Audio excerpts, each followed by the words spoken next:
परम सौभाग्य का यह अवसर आज आप सबके बीच ये विशेष आयोजन में आने का शुभ अवसर प्राप्त हुआ। आज आप सबने इस पूरे कार्यक्रम को अति सुंदर ढंग से संचालित किए, इसका आयोजन किए।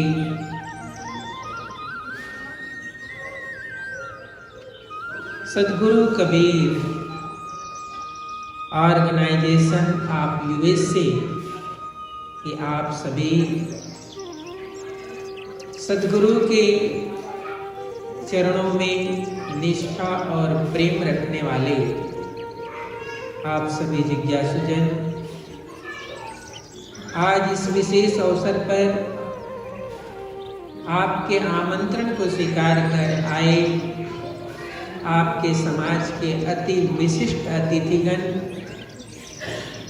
आज इस मंच से अति विशिष्ट भजनों की प्रस्तुति देने वाले सभी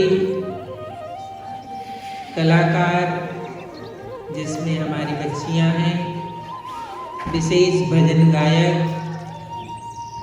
जिसमें मेरे साथ टिनेराट से पधारे महंत श्री प्रेमदास जी साहेब, महंत श्री परशुराम साहेब जी, उनकी धर्म पत्नी करंडे, और इस विशेष आयोजन को जो यह स्वरूप प्रदान करने वाले आप सबके नेमी प्रेमी जिज्ञासुजन, जिन आयोजक को का ये जो मेरे पास एक नामावली है, जिनके विशेष सहयोग से, विशेष श्रद्धा से, भाव से, समर्पण से, सेवा से ही बड़े कार्य होते हैं।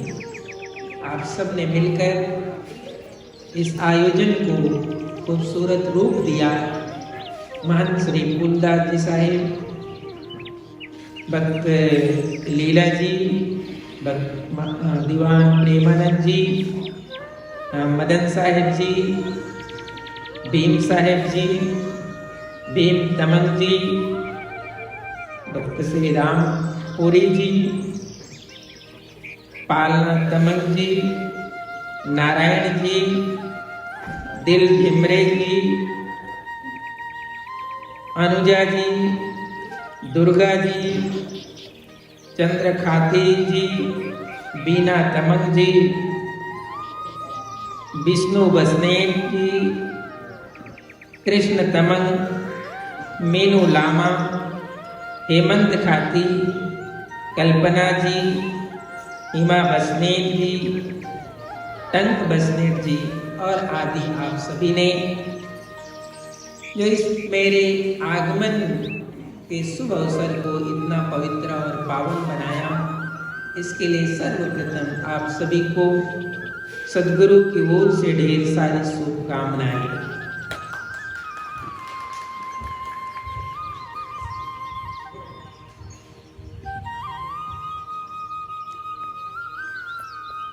सद्गुरु कबीर साहब के उस पुण्य भूमि से जिसको हम हृदय से वंदन स्मरण करते हैं, लहरतारा धाम, जहाँ साहेब प्रकट हुए, उस पुण्य भूमि को भी मैं हृदय से वंदन और स्मरण करता हूँ, जो मेरे आचार्य गुरुजनों के त्याग और तप की भूमि है। उस भूमि से जो आपके लिए प्रेम स्नेह का भाव लेकर हम यहाँ आए और आप सबके बीच आज इस विशेष अवसर पर उपस्थित हुए। सद्गुरु कबीर साहब की करुणा, प्रेम और दया भक्ति का जो संदेश है, साहब के छोटे छोटे शब्दों में, वाणियों में हमारे हृदय में पहुंचकर हमारे जीवन को निर्मल और पवित्र करते हैं। ऐसी वाणियों को सुनने का जब हमें अवसर मिलता है और कहते हैं देखत तुम्हें वेदाई, भक्ति क्या है, सत्संग क्या है, भजन क्या है, जिसको सुनते सुनते, जिसको देखते देखते कब हम उसके हो जाते हैं हमें पता नहीं चलता है, उस कड़ी को भक्ति कहते हैं। कि कब वो हमें अपना बना लेते हैं, कब वो हमें अपने रंग में रंग देते हैं, उसी के नाम भक्ति। हमारे सद्गुरु की परंपरा में इसलिए गुरु का स्थान सर्वोपरि है। साहब का शब्द है, गुरु गोविंद दोनों खड़े, काके लागू पाए, बलिहारी गुरु आपके दिन गोविंद हो। इसलिए सद्गुरु ने गुरु का स्थान को सर्वोपरि बताया। यूं तो मेरा तन माटी था, तुम चाहे कंचन हो जाए। यूं तो जैसा सबका जीवन था वैसा ही मेरा जीवन था। ये धन्य हुआ कि मैं कैसे कहूं कि मैंने आपको पहचाना, मैं कैसे कहूं कि मैंने आपको पहचाना, आपने मुझे पहचान लिया। तो कंचन का है ये मृण्मय क्यों, ये मृण्मय जीवन यात्रा में क्यों पड़े हुए हो? ऐसा किसने पहचान लिया? मेरे सद्गुरु ने मुझे पहचान लिया और मुझे क्या बना दिया? अपने समान बना दिया। अपने समान कैसे सद्गुरु बना दिए? पारस में और सद्गुरु में बड़े अंतर हो जान, एक लोहा कंचन करे कर दे आप समान। कैसे आपने मुझे अपने समान बना दिया? मैं तो जैसे मिट्टी है, धूल है, धक्कर है, संसार है, इसके कितने रंग मेरे जीवन में लगे हुए थे, लेकिन आपने कृपा करके मुझे अपने समान बनाया। तो उन्होंने देख लिया मुझे। उनकी देखने के लिए यदि मेरे इस शरीर को, मेरे इस जीवन को मेरे सद्गुरु ने चुना तो मैं परम सौभाग्यशाली हूँ। भक्ति का एक छोर वो होता है, एक स्थान वो होता है, एक किनारा ये होता है जब शिष्य कहता है कि मैं धन्यभागी हूँ कि आपकी नजर मेरे पर पड़ गई, आपकी नजर मेरे पर पड़ गई, मैं धन्य हो गया, क्योंकि मुझे आपने उस मिट्टी से उठा करके स्वर्ण बना दिया, कंचन में बना दिया। तो साहिब के लिए, सद्गुरु के लिए कहा गया पारस में और सद्गुरु में बड़ा अंतर है। सुना है पारस जिस लोहे को छू देता है वो लोहा कंचन हो जाता है, वो सोना हो जाता है। लेकिन साहिब कहते हैं पारस जिस लोहे को छू देता है वो कंचन हो जाता है, लेकिन मेरे सद्गुरु की दृष्टि जिस पर पड़ जाती है वो जीव, वो हंस अमर हो जाता है, वो हंस अमर हो जाता है, अमर तत्व को प्राप्त कर लेता है। इतना फर्क है, इतना अंतर है कि जो कंचन है, जो पारस है, वो लोहे को पारस नहीं बना सकता। पारस है वो लोहे को कंचन बना सकता है, लेकिन पारस बनाता नहीं। लेकिन जिस दिन सद्गुरु की दृष्टि इस जीव पर पड़ती है, उनकी संगति मिलती है, उनकी शरणागति प्राप्त होती है, ये जीव मृण्मय से स्वर्ण कंचन।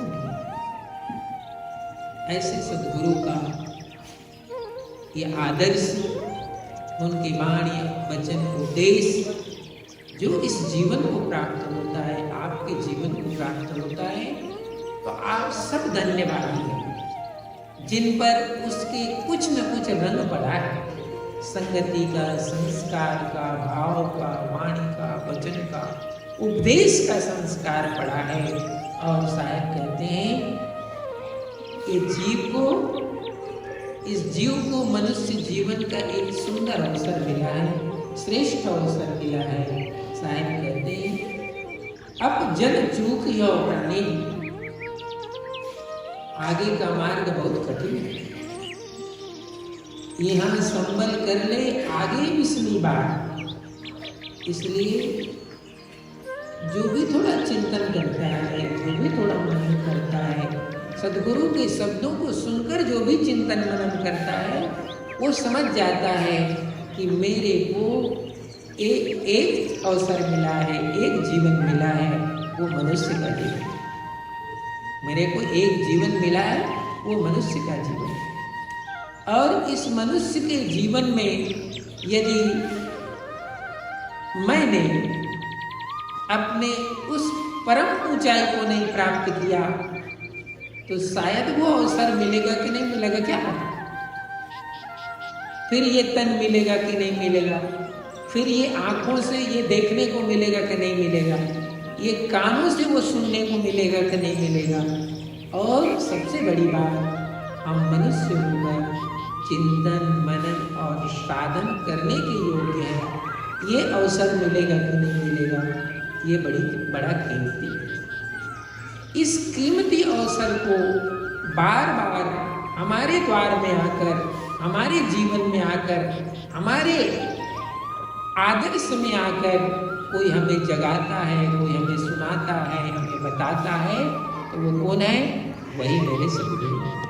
मेरे सतगुरु दीन दयाल काग से हंस बनाते हैं।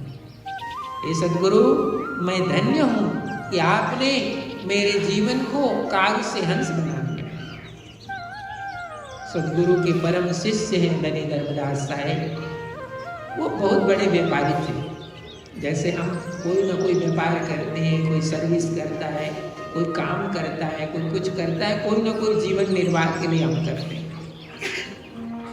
ऐसे ही सतगुरु के परम शिष्य थे धनी धर्मदास साहेब। बहुत बड़े व्यापारी थे, बहुत बड़े व्यापारी थे।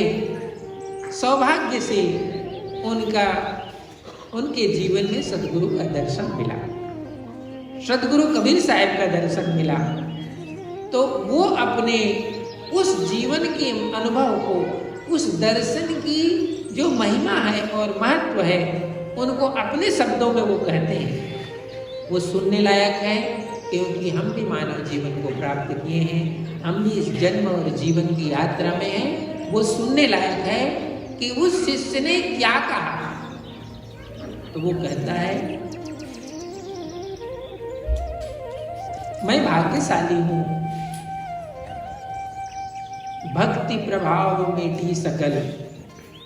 वो खुद कहता है कि भक्ति प्रभाव मिटी सकल, धर्मदास की पीड़ कोटि जन्म के पुण्य से साहिब मिले कबीर। वो कहता है अपने आप को कि कोई भक्ति रही होगी किसी जन्म का। देखिए, अब यहाँ कई जन्मों की वो पुंज जिसको कहते हैं ना, हमारे गुरुजन बड़े जन ये उपदेश देते हैं, अच्छी कमाई करो, अच्छा कर्म करो, अच्छा व्यवहार करो। हो सकता है ये व्यवहार, ये जन्म, ये अच्छा तुम्हें और अच्छा जीवन मिले, अच्छे जन्म मिले। तो इसका संकेत किया जा रहा है, भक्ति प्रभाव मिटी सकल, धर्मदास की पीड़। कोई भक्ति रही होगी, कोई पुण्य मेरे से हुआ रहा होगा, इस शरीर से किसी जन्म में कोई दान पुण्य, किसी अच्छा काम किया रहा होगा, तो ये मानव जन्म मिला। और शायद इस जन्म के मार्ग में मेरे को मेरे सद्गुरु मिल गए। जन्म तो मिला, लेकिन सबसे कीमती हुआ कि मेरे को मेरे सद्गुरु मिल गए। भक्ति प्रभाव मिटी सकल, धर्मदास की पीड़ कोटि जन्म के पुण्य से। वो कहता है कोई करोड़ों जन्म का कोई पुण्य इकट्ठा हुआ होगा कि इस जन्म में मुझे साहिब मिले, मेरे सद्गुरु, और मेरे सब पीड़ मिल गए। मेरी जितनी भी पीड़ थी, तो उनको क्या पीड़ा थी?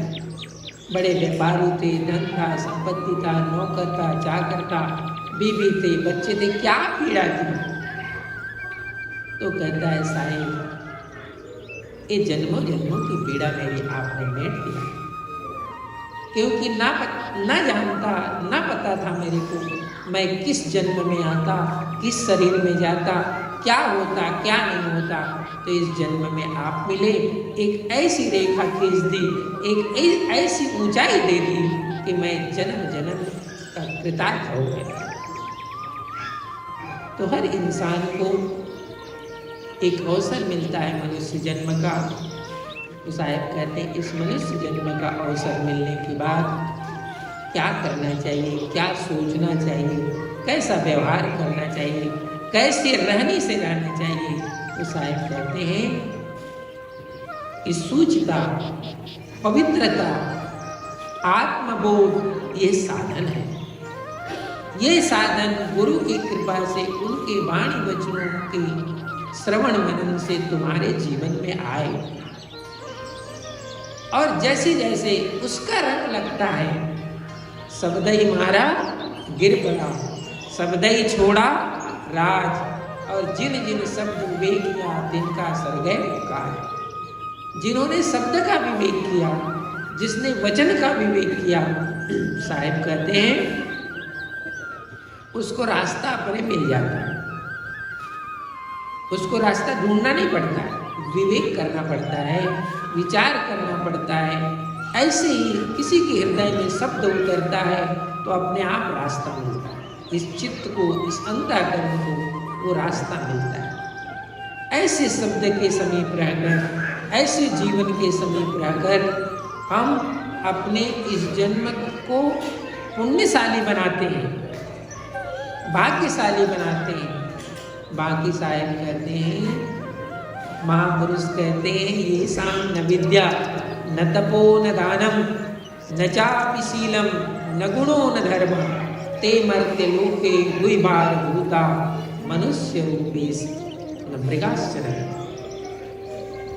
जिसके जीवन में थोड़ा बहुत भी त्याग नहीं है, जिसके जीवन में थोड़ी बहुत भी सेवा नहीं है, जिसके जीवन में थोड़ी बहुत भी परोपकार नहीं है, जिसके जीवन में थोड़ी भी करुणा नहीं है, थोड़ा भी विवेक नहीं है, ऐसा महापुरुष कहते हैं, ये शाम विद्या न तपो न दानम न चापि शीलम न गुणो न धर्म ते मर्त्य लोके। वो मृत्यु लोक में आ गया और मृत्यु लोक से जाएगा भी, लेकिन वो 84 के बंधन से कभी छूट सकता नहीं है। 84 से बंधन से छूटने के लिए ही दया, गरीबी, बंदगी, समता, शील करार, इतने लक्षण संत के कहें कबीर विचार।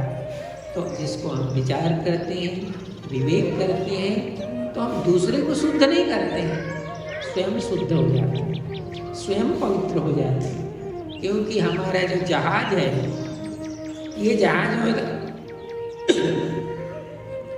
ये जो जहाज है उसमें तो सैकड़ों लोग बैठ जाते हैं, सैकड़ों लोग यात्रा करते हैं।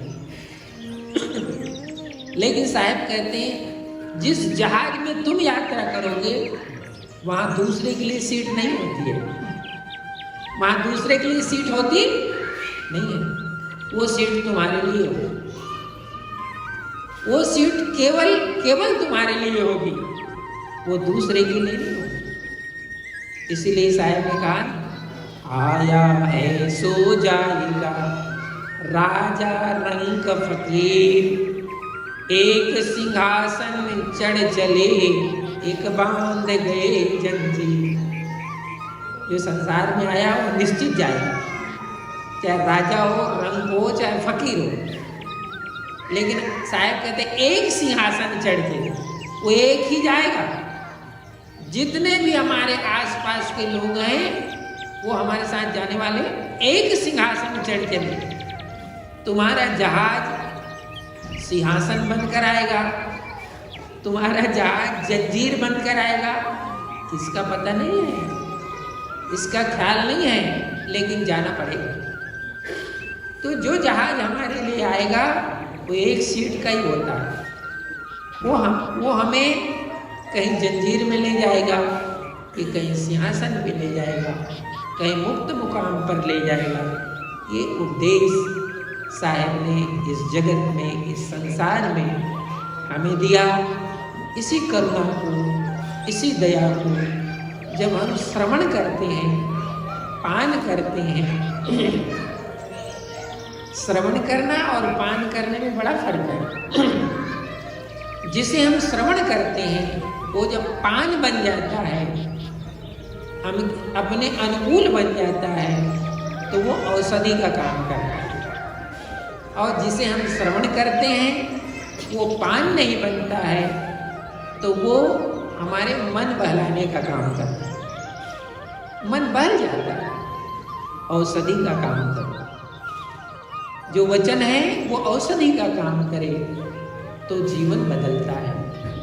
तो आज इस पवित्र और पावन अवसर पर आप सबने ये सुंदर आयोजन किया। आप नेपाली समाज के यूएसए में आप सभी सत्संगी नेम प्रेमी, जिनको साहिब के प्रति भाव और प्रेम है, करुणा है, साहिब का आशीर्वाद आप सबको मिलता रहे। हमारे हम लाए, आपने बड़े ध्यान से सुना। काशी की लहरदारा भूमि जहाँ साहिब प्रकट हुए, विशेष तौर पर आप सबको आमंत्रित करते हैं। यदि आप इंडिया आते हैं, भारत आते हैं, नेपाल आते हैं, तो आप जरूर वहाँ पधारे। 2020 में लीला जी हमारे गुरुदेव श्री उदित धाम साहिब की पुण्यतिथि के अवसर पर आप पधारे थे। उस विशेष अवसर पर आश्रम की ओर से, हमारी संस्था की ओर से, आचार्य गद्दी की ओर से लीला जी का सम्मान किया गया कि क्योंकि आपके इस समाज से वो पहली बार लहरतारा गए गुरु जी के तिथि पर, उनको विशेष सम्मान आश्रम की ओर की गद्दी से की ओर से किया गया कि आप यहाँ आए तो सद्गुरु का प्रेम, भक्ति, करुणा का प्रसाद आप लेकर जाएं और आपका जो परिवार है, आपका जो समाज है, उस समाज में इस दया के प्रसाद को, इस भक्ति के प्रसाद को, करुणा और प्रेम के प्रसाद को आप उन सबको देना। ऐसा उनको सम्मान दिया चादर उड़ाकर। बाद में हमारे लीला जी, फिर मदन साहब के पिताश्री और आपके धर्मपत्नी दूसरी बार अभी फरवरी में गए, जब अपने आचार्य गद्दी कबीर धर्म स्थान खरसिया में एक विशेष बड़ा आयोजन हुआ, एकोत्री महायज्ञ, उसमें पधारे और वहाँ भी आप सबने उस ज्ञान यज्ञ में सम्मिलित हुए। उस विशेष प्रोग्राम में हमारे महंत परशुराम साहिब जी करंडे, आप सब भी वहाँ पधारे थे। ऐसे ही हमारा गुरुदेव के प्रति, गुरु चरणों के प्रति जो लगाव होता है, रिश्ता होता है, वो संसार का रिश्ता नहीं होता है, वो शब्द का रिश्ता होता है। लेकिन शब्द का रिश्ता वो बहुत बड़ा रिश्ता होता है, क्योंकि वो बार बार हमारे हृदय में गूंजता है। हमारे काम हम लाए, आपने बड़े ध्यान से सुना। काशी की लहरदारा भूमि जहाँ साहिब प्रकट हुए, विशेष तौर पर आप सबको आमंत्रित करते हैं। यदि आप इंडिया आते हैं, भारत आते हैं, नेपाल आते हैं, तो आप जरूर वहाँ पधारे। 2020 में लीला जी हमारे गुरुदेव श्री उदित धाम साहिब की पुण्यतिथि के अवसर पर आप पधारे थे। उस विशेष अवसर पर आश्रम की ओर से, हमारी संस्था की ओर से, आचार्य गद्दी की ओर से लीला जी का सम्मान किया गया कि क्योंकि आपके इस समाज से वो पहली बार लाड़तारा गए गुरु जी के तिथि पर, उनको विशेष सम्मान आश्रम की ओर की गद्दी से की ओर से किया गया कि आप यहाँ आए तो सद्गुरु का प्रेम, भक्ति, करुणा का प्रसाद आप लेकर जाएं और आपका जो परिवार है, आपका जो समाज है, उस समाज में इस दया के प्रसाद को, इस भक्ति के प्रसाद को, करुणा और प्रेम के प्रसाद को आप उन सबको देना। ऐसा उनको सम्मान दिया चादर उड़ाकर। बाद में हमारे लीला जी, फिर मदन साहब के पिताश्री और आपके धर्मपत्नी दूसरी बार अभी फरवरी में गए, जब अपने आचार्य गद्दी कबीर धर्म स्थान खरसिया में एक विशेष बड़ा आयोजन हुआ, एकोत्री महायज्ञ, उसमें पधारे और वहाँ भी आप सबने उस ज्ञान यज्ञ में सम्मिलित हुए। उस विशेष प्रोग्राम में हमारे महंत परशुराम साहब जी करंडे, आप सब भी वहाँ पधारे थे। ऐसे ही हमारा गुरुदेव के प्रति, गुरु चरणों के प्रति जो लगाव होता है, रिश्ता होता है, वो संसार का रिश्ता नहीं होता है, वो शब्द का रिश्ता होता है। लेकिन शब्द का रिश्ता वो बहुत बड़ा रिश्ता होता है, क्योंकि वो बार बार हमारे हृदय में गूंजता है, हमारे कानों में वो शब्द जो है बार बार गूंजता है, बार बार हमें स्मरण दिलाता है, बार बार हमारी चेतना को जगाता है। वो रिश्ता होता है गुरु से। संसार से जो रिश्ता होता है वो तो हमारे सगे संबंध, लेने देने का रिश्ता होता है, लेकिन एक शिष्य का रिश्ता अपने सद्गुरु से होता है, वो शब्द का रिश्ता होता है। वो शब्द का रिश्ता क्या काम करता है? तो साहब कहते हैं, शब्द न विनसे देही, कहें कबीर हम शब्द से नहीं। शरीर का विनाश होता है, शब्द का विनाश नहीं होता है। जिस शब्द का विनाश नहीं होता है, उस शब्द से हमारी सुरती को गुरु जोड़ देता है। गुरु हमारी सुरती को उस शब्द से जोड़ देता है जिस शब्द का मुकाम कहाँ है? जिस शब्द का मुकाम वहाँ है जहाँ जाए फिर हंसन आए, भव सागर की धारा संतों सो निज देश हमारा। वो हमारा देश है, वो हमारा मुकाम है, जहाँ जाने के बाद ये जीव वापस भवसागर में नहीं आता है। उससे गुरु शिष्य की सुरती को, उसकी चेतना को शब्द के तार से जोड़ देता है, और वो रिश्ता होता है गुरु और शिष्य का। वो रिश्ता होता है हमारी भक्ति की कड़ी का। उस भक्ति और रिश्ते की कड़ी को जो जितना संभाल पाता है, जो जितना सीढ़ी बना लेता है अपने परम मुकाम को प्राप्त करने की, साहब कहते हैं वो मेरा हंस है। वो कौन है? वो मेरा हंस है, और वे ही हंस अमर लोक को जाता है। तो ऐसे जो संदेश हमारे सद्गुरु ने हम सबको दिया, और वही प्रेम, भक्ति, अनुराग का संदेश आज आपके इस विशेष आयोजन में आप सबको उस गुरु दरबार की प्रसादी, साहिब के धाम की प्रसादी, ये प्रसादी समझकर इस शब्द की प्रसादी आप ग्रहण करना, और इसके की जो मिठास है, इसकी मधुरता है, वो कभी कम होती नहीं है।